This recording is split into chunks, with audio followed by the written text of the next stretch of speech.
चलिएगा, तो अब हम बात करेंगे next governor general of India के बारे में, जिनका नाम है लॉर्ड एलिनबर्ग। लॉर्ड एलिनबर्ग के अगर टाइम पीरियड की बात की जाए तो 1842 से लेकर 1842 से लेकर इनका जो शासन है वो 1844 तक चलता है। 1842 से 1844 तक इंडिया के गवर्नर जनरल के रूप में अपॉइंट किए जाते हैं लॉर्ड एलिनबर्ग। ठीक है, देखिए लॉर्ड एलिनबर्ग के बारे में अगर बात की जाए तो इन्हें एक मिलिट्री पोम्पस मैन की तरह माना जाता है, यानी कि एक सेना से रिलेटेड या आर्मी के अभियानों से संबंधित, जिन्हें आर्मी के अभियान करना काफी पसंद था। ठीक है, इस तरह के व्यक्ति के रूप में जाना जाता है। और इनके शासनकाल में होने वाली सबसे इंपॉर्टेंट जो घटना है, सबसे इंपॉर्टेंट अगर पॉइंट की बात की जाए तो वो ये होती है कि ये सिंध को कॉन्कर्ड कर लेते हैं, सिंध का एनेक्सेशन कर लेते हैं। ठीक है, तो सिंध की जो विजय हुई है वो किसके समय पर हुई है और किसके द्वारा हुई है, तो आंसर होगा लॉर्ड एलिनबर्ग। लॉर्ड एलिनबर्ग अपने एक काफी योग्य व्यक्ति को नियुक्त करते हैं जिसका नाम था चार्ल्स नेपियर। तो चार्ल्स नेपियर को भेजा जाता है और चार्ल्स नेपियर जो काफी योग्य सेना नायक था, ठीक है, बॉम्बे प्रेसिडेंसी की आर्मी का, और उसके द्वारा सिंध को क्या कर लिया जाता है, सक्सेसफुली एनेक्स या कर लिया जाता है या फिर विजय कर लिया जाता है। ठीक है, तो सिंध जो है ब्रिटिश साम्राज्य का एक हिस्सा बन जाता है, सिंध ब्रिटिश साम्राज्य का अंग बन जाता है during the time of Lord Ellenborough in 1843 1843 में। ठीक है, चलिए लॉर्ड एलिनबर्ग को किसके बाद भेजा गया था, ये क्वेश्चन आपको सबसे ज्यादा पूछा जाएगा, क्योंकि आपसे क्वेश्चन ये पूछा जाएगा कि who was the most unsuccessful governor general of the British history. तो आंसर जो होगा वो होगा जो हमने इनके जस्ट पहले डिस्कस किया, इट मींस लॉर्ड ऑकलैंड। तो यहाँ पे क्वेश्चन आएगा कि लॉर्ड ऑकलैंड के बाद सेंट्रल एशिया या मध्य एशिया में पीस को स्टेब्लिश करने के लिए, शांति बनाए रखने के लिए और ब्रिटिशर्स को एक अच्छी पोजीशन पर लाने के लिए किसे भेजा गया था, तो आंसर जो होगा वो होगा लॉर्ड एलिनबर्ग। ठीक है, तो लॉर्ड एलिनबर्ग इंडिया में आते हैं और लगभग 2.5 ईयर, लगभग 2.5 साल इनका शासन होता है 1842 से 1844 तक। तो लगभग 2.5 साल का इनका शासनकाल रहेगा। ठीक है, यहाँ पे अगर देखा जाए the stupefied Afghan project of Lord Auckland forced the superior sitting in England to recall him back to pavilion. He was succeeded by Lord Ellenberg in 1842. Lord Ellenberg remained Governor General of India for 2 and a half year till 1844. ठीक है, तो यहाँ पे हमने बात कर ली कि जिस तरह से एक असफल नीति का पालन किया था, जिस तरह से एक अनसक्सेसफुल पॉलिसी या फेलियर हुए थे लॉर्ड ऑकलैंड, इस कारण ब्रिटेन के जो ऑफिसर्स थे, ब्रिटेन में बैठे हुए जो अधिकारी थे, उन्होंने क्या किया है, ऑकलैंड को वापस बुलाया और सेंट्रल एशिया में अपनी पोजीशन को सुधारने के लिए, मध्य एशिया में अपनी कंडीशंस को सुधारने के लिए लॉर्ड एलिनबर्ग को भेजा गया था। ठीक है, जो अपने इस पोस्ट पर लगभग 2.5 साल तक रहते हैं। This pompous military general type of governor who was sent to restore peace in Asia. तो इसे क्यों भेजा गया था इंडिया में, और सबसे पहली बात, this pompous military general type governor general, it means कि इन्हें मिलिट्री के अभियानों का, सैन्य अभियानों का काफी ज्यादा जो है शौक था, काफी ज्यादा ये मिलिट्री अभियान किया करते थे, इसलिए हमने बोला this pompous military general type of governor general who was sent to restore peace in Asia. तो इन्हें भेजा गया था restore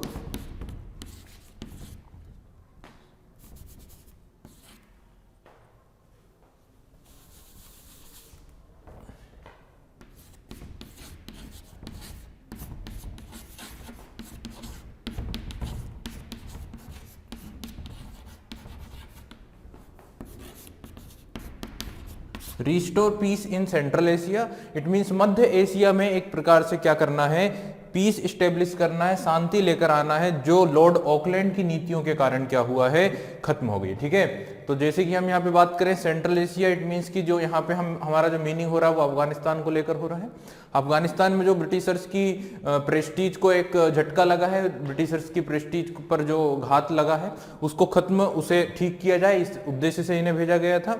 had actually devastated Kabul and arrival and ठीक है, डबल से मैं पढ़ देता हूँ, had actually devastated Kabul on arrival and later conquered Sindh for Britain. तो जैसे ही ये पहुंचते हैं, जैसे ही ये इंडिया, इनका अराइवल होता है, सबसे पहले ये अपनी सेनाओं को, अपनी आर्मी को कहां भेजते हैं, काबुल पर, और काबुल पर एक काफी तीव्र अटैक किया जाता है, काफी तीव्र आघात किया जाता है और काबुल को ये कॉन्कर कर लेते हैं। ठीक है, और जो सेकंड इंपॉर्टेंट पॉइंट या सेकंड इंपॉर्टेंट फंक्शन जो इनका हुआ वो क्या हुआ है, वो है conquered of Sindh for Britain. Sindh को क्या कर लिया गया, कॉन्कर्ड कर लिया गया, सिंध को क्या कर लिया गया, एनेक्स कर लिया गया। तो इनके शासनकाल में सबसे खास घटना जो घटती है वो है सिंध पर विजय।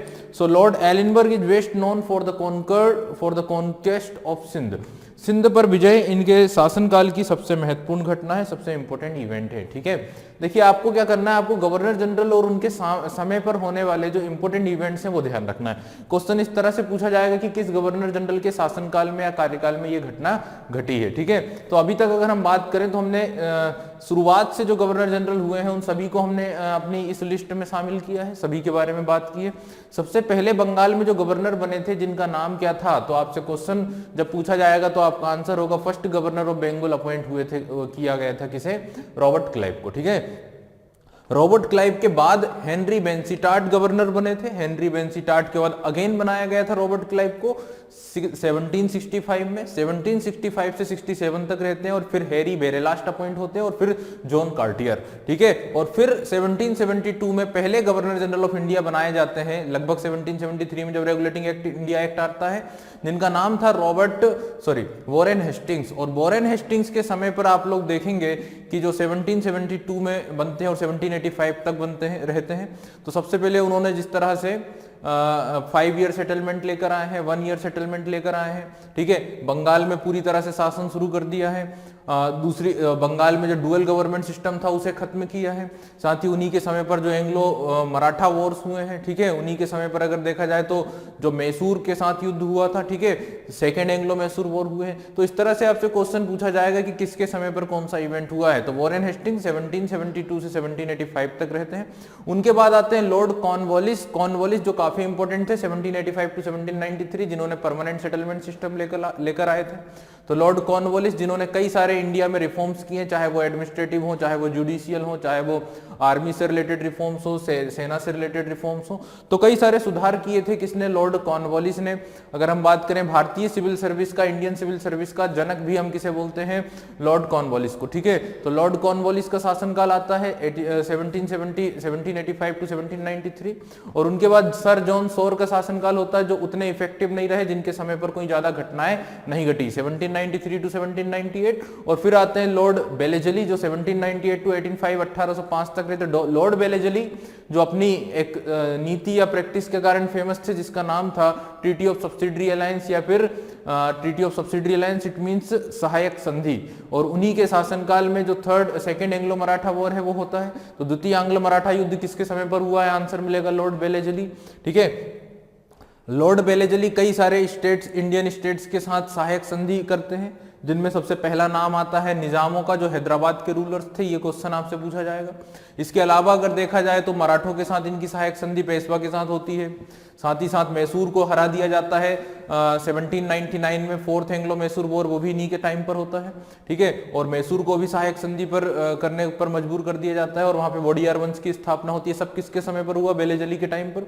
बेलेजली के बाद जो नेक्स्ट गवर्नर जनरल बनते हैं 1805 टू 87 तक, 1805 से 18, इस बीच एक बार फिर से कॉर्नवालिस अपॉइंट होते हैं, लेकिन कॉर्नवालिस इंडिया आते हैं और कुछ दिनों के बाद उनकी डेथ हो जाती है, और उनकी जो समाधि है वो यूपी के गाजीपुर में ही बनवा दी जाती है। ठीक है, तो कॉर्नवालिस के बाद यहाँ पे 1805 में बना दिया जाता है गवर्नर जनरल किसे, जॉर्ज बार्लो को। जॉर्ज बार्लो के समय की सबसे इंपॉर्टेंट इवेंट जो होती है वो होता है बेल्लोर म्यूटनी या बेल्लोर में विद्रोह। बेल्लोर जो तमिलनाडु में आता है, वहां पे रिवोल्ट होने के पीछे का रीजन ये था कि जो मद्रास आर्मी थी उसके जो कमांडर इन चीफ थे वो एक नया ड्रेस कोड लेकर आते हैं, एक नया यूनिफॉर्म कोड लेकर आते हैं, और उस ड्रेस कोड में ये कंडीशन होती है कि जो इंडियन सोल्जर्स थे, जो हिंदू सोल्जर्स थे, उन्हें तिलक लगाने के लिए रिस्ट्रिक्ट कर दिया जाता है, उन्हें पगड़ी पहनने से मना किया जाता है। एज इट इज अगर मुस्लिम्स की बात करें तो उन्हें टोपी लगाने से मना किया जाता है, और साथ ही साथ उन्हें क्लीन शेव करने के आदेश दिए जाते हैं, और साथ ही इन्हें कहा जाता है कि आपको एक क्या करना है, आपको एक हेलमेट पहनना है, आपको एक हेड पहनना है। ठीक है,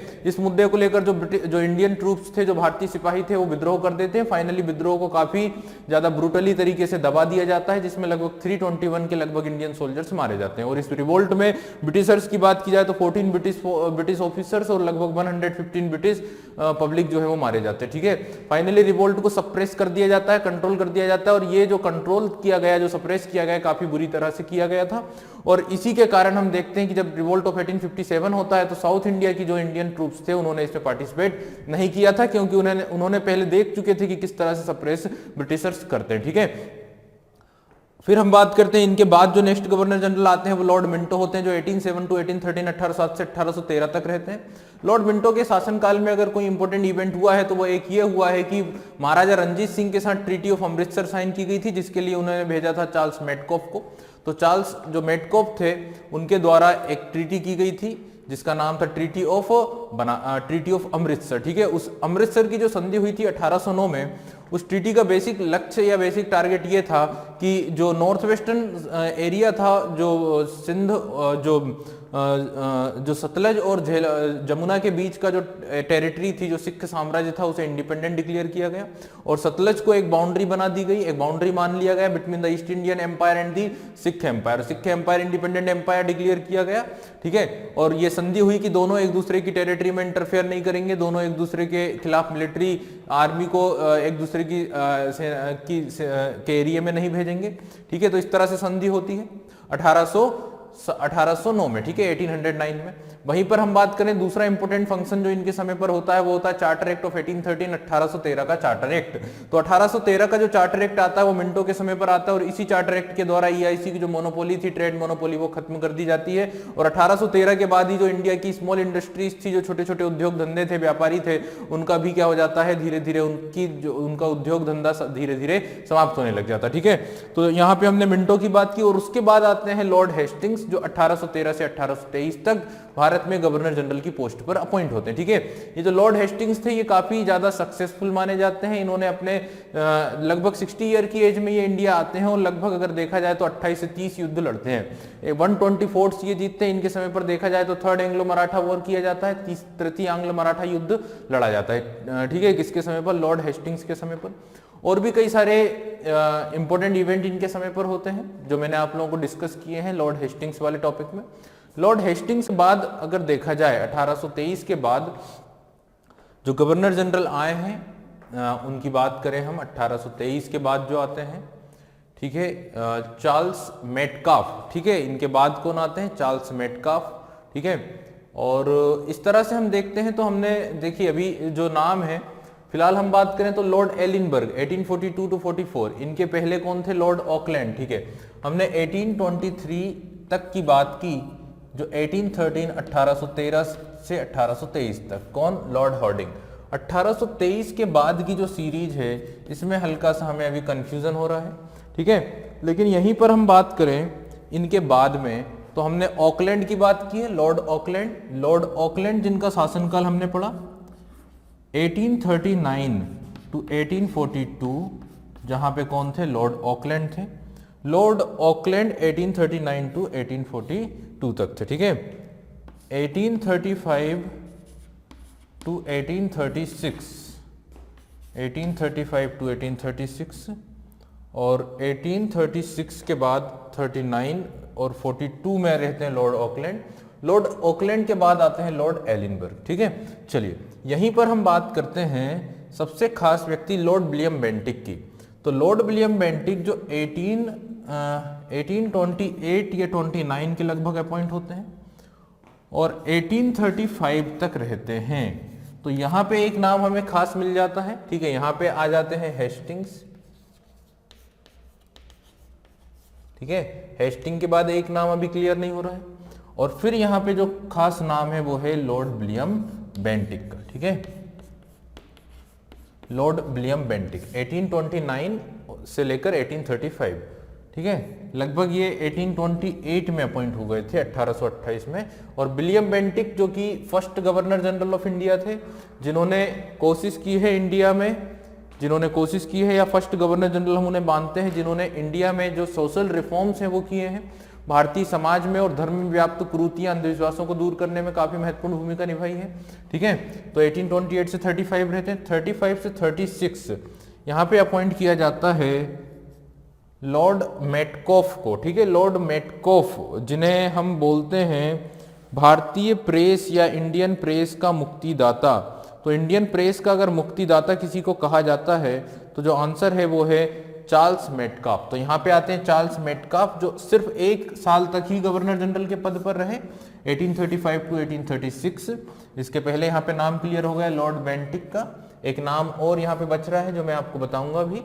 अब यहाँ पे देखिए 1839 टू 36, ठीक है, मेटकाफ। मेटकाफ के बाद हम देखें 1835 टू 36 में अपॉइंट किए जाते हैं इसके बाद लॉर्ड ऑकलैंड। और लॉर्ड ऑकलैंड की बात की जाए तो यहाँ पे 36 नहीं आएगा, यहाँ पे कितना आएगा 39 आएगा, 39 नहीं आएगा, क्या आएगा 36, लॉर्ड ऑकलैंड, ठीक है। तो यहाँ पे आ जाएगा क्या नाम, मेटकॉफ का।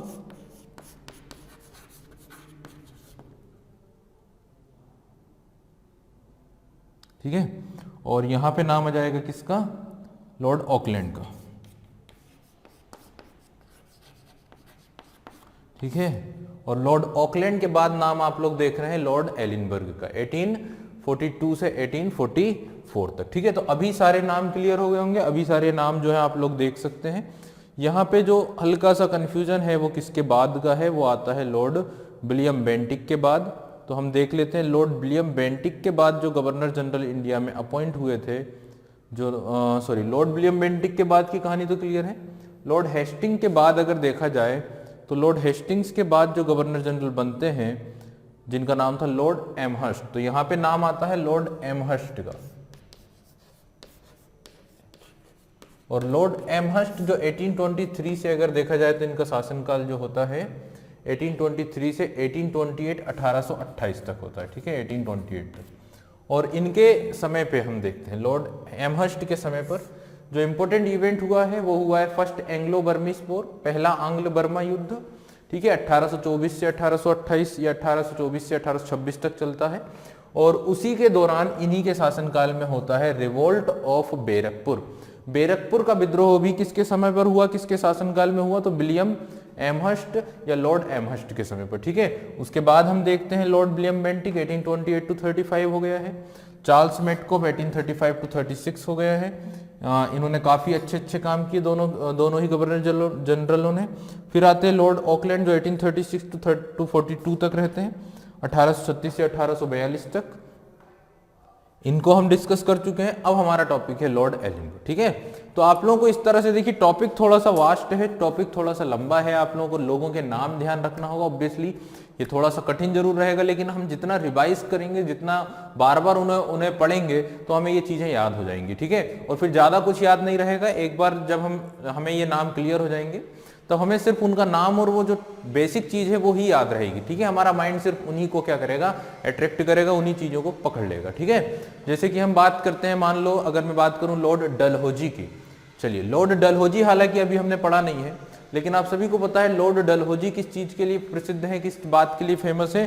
तो आपका आंसर होगा लॉर्ड डलहौजी फेमस है अपनी हड़प नीति के कारण, अपने डॉक्ट्राइन ऑफ लैप्स के कारण। तो 1848 में जब वो अपॉइंट हुए थे और 1856 तक रहते हैं, तो वो किस नीति का पालन करते हैं, हड़प नीति का। और अपनी जो इंपीरियलिस्ट बेसिक पॉलिसी थी, साम्राज्यवादी की जो नीति थी, उसको वो बढ़ाते हैं। ठीक है, और किस चीज के लिए फेमस है, तो डलहौजी इंडिया में रेलवेज के लिए फेमस है। वो इंडिया में रेलवे का कार्य क्या कराते हैं, प्रारंभ कराते हैं, स्टार्ट करते हैं। भारत में रेलवे किसके शासनकाल में शुरू हुई थी, तो आंसर होगा लॉर्ड डलहौजी के शासनकाल में। ठीक है, लॉर्ड डलहौजी जो पोस्ट व्यवस्था थी, जो डाक व्यवस्था थी, उसे भी क्या कराते हैं, स्टार्ट कराते हैं, उसे भी दुरुस्त कराने का कार्य करते हैं। ठीक है, इस तरह से आप क्या करेंगे, जब एक गवर्नर जनरल का नाम सुनेंगे तो उसके समय पर जो खास घटना है, उसके समय पर जो खास इवेंट है, वही चीज आपके दिमाग में, आपकी मेमोरी में फिट हो जाएगी। ठीक है, बाकी चीजें आप अपने आप ही उन्हें क्या करने लगेंगे, इरेज करने लगेंगे। अब हम बात करें यहाँ पे जो अभी हमारा टॉपिक चल रहा है वो चल रहा है लॉर्ड एलिनबर्ग। तो लॉर्ड एलिनबर्ग के बारे में बात करते हैं। और मैंने आप लोगों को बताया है कि सबसे खास चीज जो इनके शासनकाल में होती है वो होती है कॉन्क्वेस्ट ऑफ सिंध। सिंध पर जो विजय इन्होंने प्राप्त करी है, सिंध पर जो विजय प्राप्त हुई है, वो इनके शासनकाल की सबसे महत्वपूर्ण घटना है। यानी कि हम यहाँ बोल सकते हैं एनेक्सेशन ऑफ सिंध।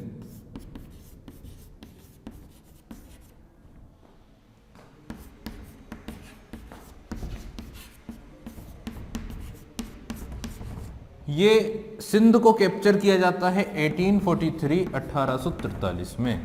इस कार्य के लिए ये अपॉइंट करते हैं चार्ल्स नेपियर को। तो चार्ल्स नेपियर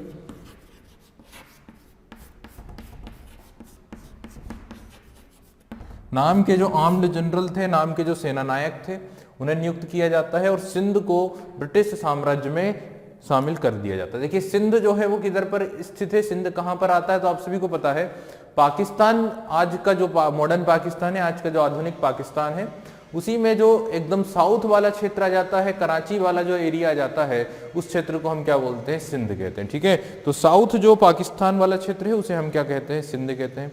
ठीक है, देखिए सिंध को एनेक्स करना, सिंध को जीतना, इसके पीछे का टारगेट ये था ब्रिटिशर्स का कि रूसियों के साथ जो इनकी दुश्मनी बढ़ती जा रही थी 19वीं सेंचुरी या 19वीं शताब्दी में, रूस के साथ जो इनकी दुश्मनी बढ़ रही है, तो ब्रिटिशर्स को सबसे ज्यादा खतरा था रशियंस के इन्वेजन्स का, रशियंस के अटैक का, और रूसियों का जो आक्रमण था वो सिंध और पर्सियंस या अफगानिस्तान के रीजन से, बलूचिस्तान के क्षेत्र से हो सकता था। तो इसी चीज को वो कंकर्ड करना चाहते हैं, इसी चीज को वो कंट्रोल करना चाहते हैं, इसीलिए उन्होंने सिंध को एनेक्स किया।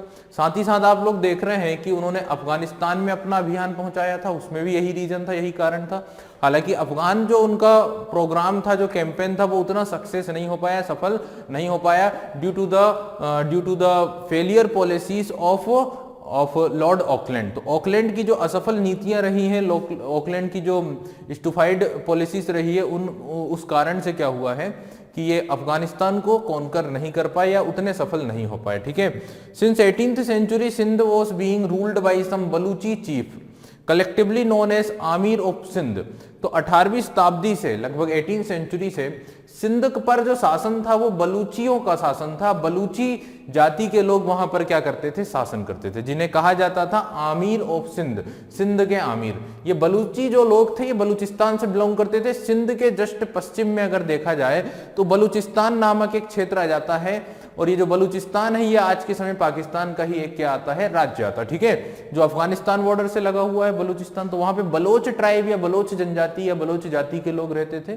तो बलूची जो लोग थे उनका शासन हुआ करता था कहां पर, सिंध पर। ठीक है, The East India Company, because of the strategic position of the port of Sindh, had tried its hard as early as 1775 to open a factory out there, but they abandoned in 1792। अब देखिए सिंध का ना सबसे ज्यादा importance अगर देखा जाए, अगर स्ट्रेटेजिक इंपोर्टेंस देखा जाए, तो वहां पे कई बंदरगाह थे, पोर्ट थे, लाइक कराची। ठीक है, और दूसरी बात कि वहां से व्यापार के भी काफी ज्यादा सोर्सेस थे, व्यापार भी वहां से किया जा सकता था। तो ब्रिटिशर्स उन बंदरगाह वाले क्षेत्र को अपने नियंत्रण में देखना चाहते थे, उसे अपने कंट्रोल में करना चाहते थे, जिससे कि एक स्ट्रेटेजिक पोजीशन, एक रणनीतिक जो जगह है वो उनके हाथ में आ जाए। साथ ही साथ जो व्यापार है उनका सेंट्रल एशिया या फिर एशिया वाले रीजन में, वो इजीली वहां से पूरी तरह से फ्लो हो पाए या पूरी तरह से सर्कुलेट हो पाए। इसीलिए सिंध को कॉन्कर करना इनके पॉलिसी का एक क्या था, भाग था। ठीक है, इन 1809 की अगर बात करें तो आप सभी को पता है 1809 में क्या हुआ था, मैं बता चुका हूं। लॉर्ड मिंटो के टाइम पर चार्ल्स मेटकॉफ को भेजा गया था, और चार्ल्स मेटकॉफ जो थे उन्होंने ही क्या किया था, एक ट्रीटी ऑफ अमृतसर साइन की थी महाराजा रंजीत सिंह के साथ। इन 1809 during the time of Lord Minto an embassy was sent to these amirs which resulted in the treaty of eternal friendship of 1809। ठीक है, तो 1809 में जो एक एम्बेसी भेजी गई थी, एक राजदूत भेजे गए थे यहाँ पर फ्रेंडशिप करने के लिए, यहाँ पे संधि करने के लिए, और एक ट्रीटी ऑफ इटरनल फ्रेंडशिप वहां पे साइन होती है। Once becoming the friends of English the Amir stopped allowing French to the port of Sindh. तो जब अंग्रेजों के साथ इनकी ट्रीटी हो जाती है, संधि हो जाती है, फ्रेंडशिप समझौता हो जाता है, फ्रेंडली पैक्ट हो जाता है, तो फ्रांसीसियों को यहाँ पे आने से बंद कर दिया जाता है। फ्रांसीसियों की एंट्री बंद हो जाती है सिंध के पोर्ट पर, सिंध के बंदरगाह पर। ठीक है, the British were able to renew this treaty in 1820। अब ब्रिटिश चाहते थे कि इस ट्रीटी को और ज्यादा आगे बढ़ाया जाए, और ज्यादा रिन्यू किया जाए 1820 में, 1820। And now the foolish Amir excluded the Americans also from the Sindh. ठीक है, लेकिन वहां पे जो आमिर थे, वहां के जो शासक थे, उन्होंने इस बार थोड़ा सा जो अपना रुख था वो कठोर कर दिया था, या अपना जो रुख था वो चेंज कर दिया था। ठीक है, तो अब देखते हैं आगे फिर क्या होता है। फिर क्या किया जाता है कि जो 1839 का जब दौर आता है, 1842 का जब दौर आता है, तो एक योग्य व्यक्ति को जिसका नाम चार्ल्स नेपियर था उसे भेजा जाता है सिंध को क्या करने के लिए, जीतने के लिए। ठीक है, किसके द्वारा, तो यहाँ पे नाम होगा Lord Ellenborough. The story of winning Sindh starts from a dispatch of Charles Napier to Sindh. तो किस नाम के व्यक्ति को भेजा गया, चार्ल्स नेपियर को भेजा गया है। ठीक है, क्या करने के लिए, सिंध को जीतने के लिए। Charles Napier a 60-year-old British armed general was appointed a major general in the command of the army of Bombay Presidency। तो चार्ल्स नेपियर जो एक काफी योग्य सेना नायक था, काफी योग्य व्यक्ति हुआ करता था, ब्रिटिश फोर्स का जो बॉम्बे प्रेसिडेंसी की ब्रिटिश फोर्स को कमांड करते हुए वहां पहुंचता है, जो बॉम्बे प्रेसिडेंसी की फोर्स को कमांड करता है। ठीक है, तो इस तरह से भेजा जाता है किसे, चार्ल्स नेपियर को। ठीक है, नेक्स्ट आगे की बात करते हैं। देन फिर क्या होता है कि एक युद्ध लड़ा जाता है दोनों के बीच में, एक छोटा सा युद्ध होता है, the battle of Miani and battle of डोबो।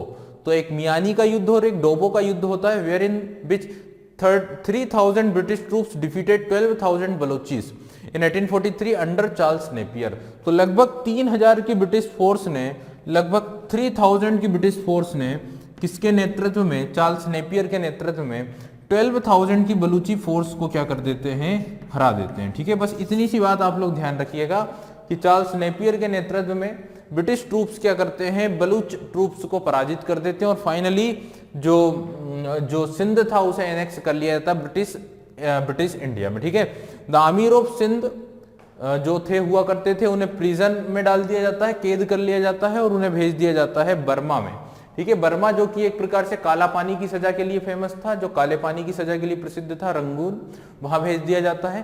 ठीक है, और फिर हम बात करें, the whole Sindh was annexed to British empire in 1843। 1843 में पूरे सिंध को कैप्चर कर लिया था। ठीक है, और सिंध को कॉन्कर करना, सिंध को कैप्चर करना एक बड़ा रीजन है, एक बड़ा कारण है कि जो सिख साम्राज्य के लोग थे, जो सिख एम्पायर के लोग थे, वो ब्रिटिशर्स से अब थोड़ा सा घृणा करने लगे थे, ब्रिटिशर्स के प्रति थोड़ा सा एनिमिटी उनके अंदर आने लगी थी, क्योंकि अब उन्हें भय था कि जिस तरह से सिंध को इन्होंने एनेक्स किया है, आने वाले समय में ये सिख एम्पायर को भी एनेक्स कर सकते हैं, जिस तरह इन्होंने पूरे इंडिया को एनेक्स किया हुआ। तो एक दुश्मनी धीरे धीरे पनपने लग जाती है सिख रूलर्स या सिख आर्मी के बीच में, और साथ ही ब्रिटिश कोशिश कर रहे हैं, ब्रिटिश ट्राई कर रहे हैं पंजाब को भी कॉन्कर करने की। और आप सभी को पता है 1845 में ये घटनाएं और ज्यादा बढ़ने लग जाती हैं और जो पंजाब है उसके खिलाफ भी इनके युद्ध शुरू हो जाते हैं। ठीक है, नेपियर की बात करें तो नेपियर ने अपने एक बुक में, अपने एक वक्तव्य में ये कहा था कि सिंध को जीतना या सिंध को जीतना बिल्कुल भी सही नहीं है, सिंध को जीतकर हम एक पाप कर रहे हैं। ठीक है, लेकिन ये जो बदमाशी है ये हम जरूर करेंगे, क्योंकि इससे हमें काफी ज्यादा प्रॉफिट होगा, काफी ज्यादा फायदा होने वाला। ठीक है, तो इस तरह के कुछ वक्तव्य, इस तरह के कुछ सेंटेंस इनके द्वारा कहे गए थे कि सिंध बिल्कुल भी जीतना सही नहीं है, बिल्कुल भी ईमानदारी नहीं है, एक बेईमानी होगी सिंध पर जो हमला किया जाएगा। ठीक है, इस तरह की कुछ बातें चार्ल्स नेपियर अपनी डायरी में, अपनी बुक्स में कहते हैं। तो ये चीजें भी आप लोग ध्यान रखेंगे। इस तरह से हमने देखा कि इनके शासनकाल में सबसे महत्वपूर्ण घटना जो होती है वो ये होती है कि सिंध को कॉन्कर कर लिया जाता है, सिंध को जीत लिया जाता है बाय द चार्ल्स नेपियर। ठीक है, अब हम और कुछ इवेंट्स की बात करते हैं जो इनके शासनकाल में हुए हैं।